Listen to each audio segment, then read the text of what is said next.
समप्रभ निर्विघ्नं कुरु मे देव सर्वकार्येषु सर्वदा वक्रतुण्ड महाकाय सूर्यकोटि समप्रभ निर्विघ्नं कुरु मे देव सर्वकार्येषु सर्वदा।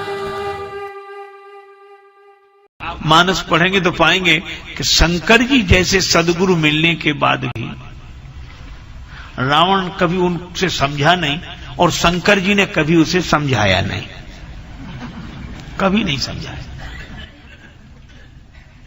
अच्छा, शंकर जी सबको समझाते हैं और अपनी जो परंपरा है उसमें ग्रंथों में कोई भी ग्रंथ देखो शंकर जी समझा रहे हैं, पर सबको समझाते हैं, सब जगह शंकर जी समझाते हैं, देवताओं तक को समझाते हैं, लेकिन उन्होंने रावण को कभी नहीं समझाया। और यह बात हम नहीं, तुलसीदास जी महाराज लिखते हैं, करत राम विरोध बारक न हटक्यो ईश। रावण को सबने समझाया, केवल शंकर जी ने नहीं समझाया। तो शंकर जी से किसी ने कहा कि आप क्यों नहीं समझाते? और तो सब समझाते हैं। शंकर जी बोले, जो समझाते हैं वो खुद नहीं समझते, इसलिए समझाते हैं। हम रावण को अच्छी तरह समझते हैं, इसलिए नहीं समझाते। क्यों? बोले ना समझी भी दो तरह की होती है, दोष की तरह हो तो दूर हो जाएगी, पर स्वभाव हो तो मिटे ना मलिन स्वभाव अभंग हो। अच्छा, फिर भी समझाते क्यों नहीं?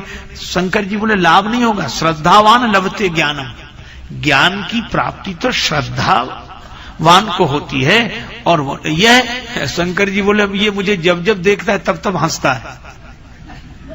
तो कहा कि आपको देखकर क्यों हंसता है? कहा कि जैसे ही मैं सामने जाता हूं तो यह हमारी ओर देखकर हंसता है, फिर कहता है गुरुजी इधर देखो। तो हम पूछते क्या देखें? तो ये कहता है कि आपके तो 5 ही सिर हैं, इधर तो 10 हैं, तो हम तो आपसे दुगने पहले ही हैं।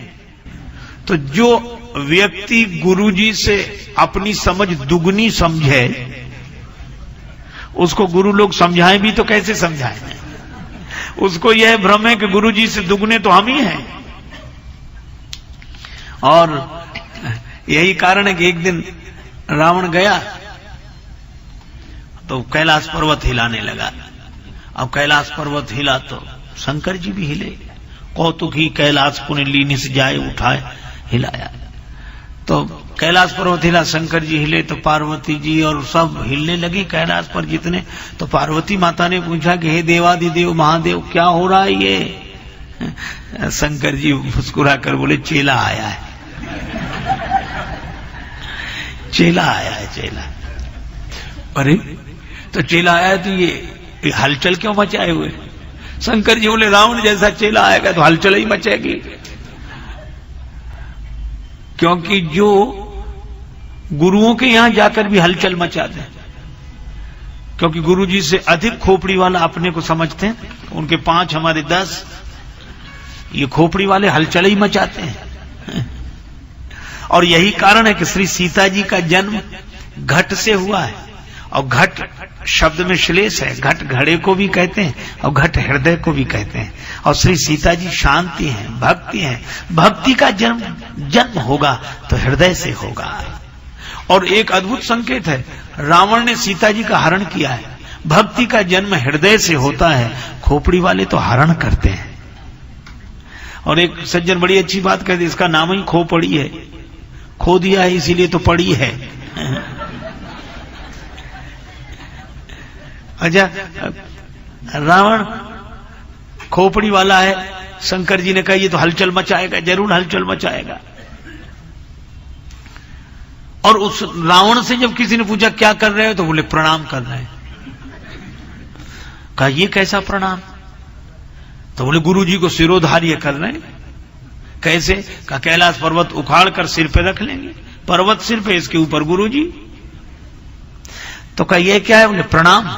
कहा ये कैसा प्रणाम? प्रणाम तो ऐसा है कि शिष्य गुरुजी के चरणों में सिर झुकाता है और गुरु शिष्य के सिर पर हाथ रखते ऊपर उठाते, उठो बेटा। शिष्य कहता है कि गिरना मेरा स्वभाव है और गिरते हुए को ऊपर उठा लेना आपका स्वभाव है। शिष्य का भाव यह है कि मुझ गिरते हुए को आपने ऊपर उठा लिया। गुरुदेव आपकी कृपा है इसलिए मुझे आज यह ऊंचाई मिली है, नहीं तो कैसे मिलती। जब तक बिके न थे कोई पूछता न था, तुमने खरीद कर अनमोल कर दिया। भाव तो यह है। पर रावण बोला इस तरह मैं प्रणाम नहीं करता। क्यों? का सब की तरह प्रणाम करूं तो सब में और मुझ में अंतर क्या है? तो कब ऐसा प्रणाम नहीं करते, ऐसा करते हो क्यों?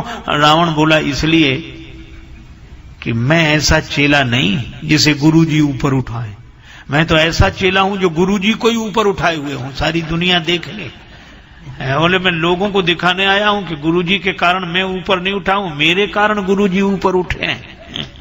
बहुत बार चेलों को लगता है कि हमारे कारण गुरुजी ऊपर हैं, और रावण को ऐसे ही लगता है। तो रावण को गुरुजी हमेशा छोटे दिखते हैं अपने से, पर हिमालय से ऊंचा कौन? आकाश को छूने वाले शिखर हों जिसके।